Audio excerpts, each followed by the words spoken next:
কিভাবে রাগ কমাতে হয় আল্লাহ রাসূল সাল্লাল্লাহু আলাইহি ওয়াসাল্লাম এটাও শিখাই দিয়েছে। 4টা পদ্ধতি শিখালেন রাগ কমানোর। টিপস নাম্বার 1, রাগ কমানোর দোয়া।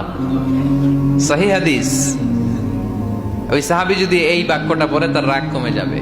বাক্যটা হচ্ছে আউযু বিল্লাহি মিনাশ শাইতানির রাজীম, বিতাড়িত শয়তানের কাছ থেকে আল্লাহর কাছে পানাহ চাচ্ছি, প্রোটেকশন চাচ্ছি। বলতে দেরি, রাগ থামতে দেরি হবে না।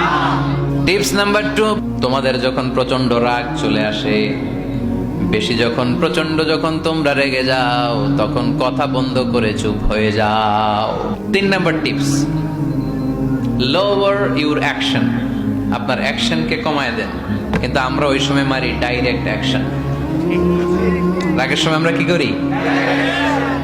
আল্লাহ রাসূল বললেন lower, minimise your action. 4 number tips শোনো, ইন্নাল গাদাবা মিনাশ শাইতান, নিশ্চয়ই রাগ আসে শয়তান থেকে। ওয়া ইন্নাশ শাইতানা খুলিকা মিনান নার, শয়তান তৈরি আগুন থেকে।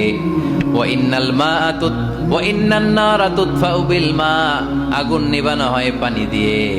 ফাইদা গাদিবা আহাদুকুম ফালিয়াতাওয়াদ্দা, তাই কারো যখন রাগ খুব বেড়ে যায় সে যেন ঠান্ডা পানি দিয়ে ওযু করে।